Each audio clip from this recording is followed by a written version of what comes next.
Katika Waebrania 11, ngoja leo nianze na hiyo, japo sikuwa ndio ujumbe, lakini ngoja kidogo alafu niende hapo kidogo.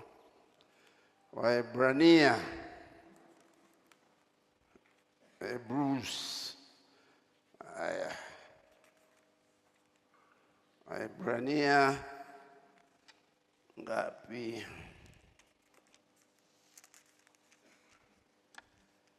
Haya, Waebrania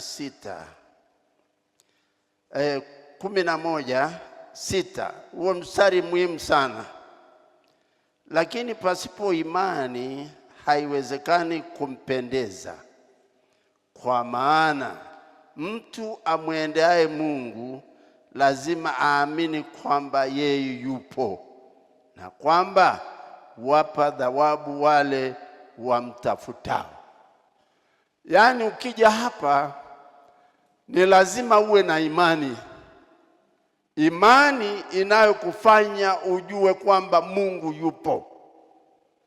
Ukuja tu kupoteza muda, ukuja tu kwa sababu ni Jumapili, hukuja tu kwa sababu umemsindikiza rafiki yako, hukuja tu kwa sababu huna kazi nyingine, lakini umekuja kwa sababu umetambua kwamba Mungu yupo.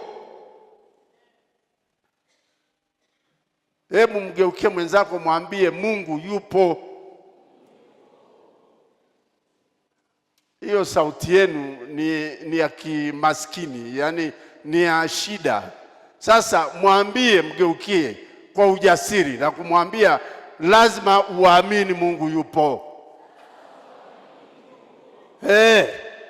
Kwa hiyo ukija hapa, kama unaomba unaamini Mungu yupo.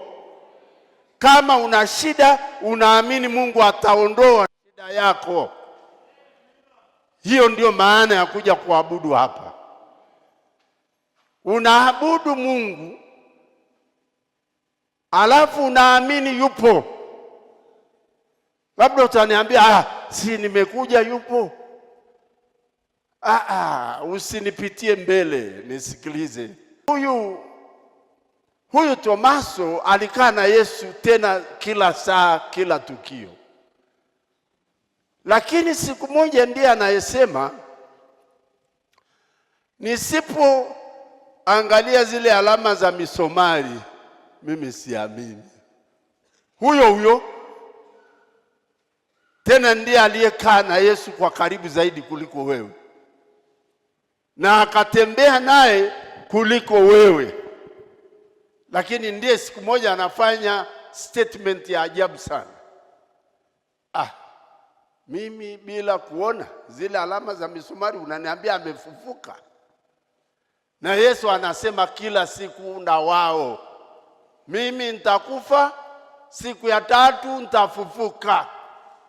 Lakini Tomaso anasema nisipoona Bwana Petro na wewe Yohana, wewe nisipoona zile alama si amini.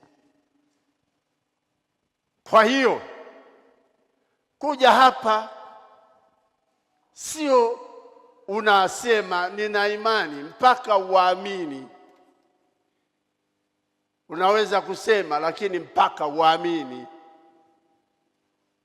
Alafu uamini kweli kwamba yale Yesu aliyosema kwako hayo yatatokea. Hayo ni ahadi ya yule anayeamini, lazima yatokee. Kwa hiyo ndugu zangu, leo kama umekuja kumwabudu Mungu, lazima uamini yupo.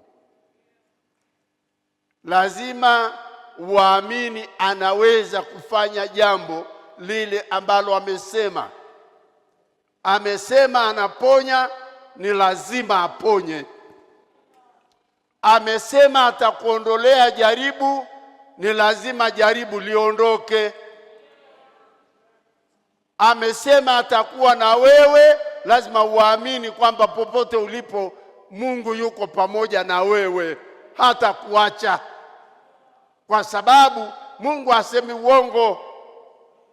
Hasemi uongo. Yeye sio kama wanadamu aseme uongo. Yeye amesema ndivyo ilivyo.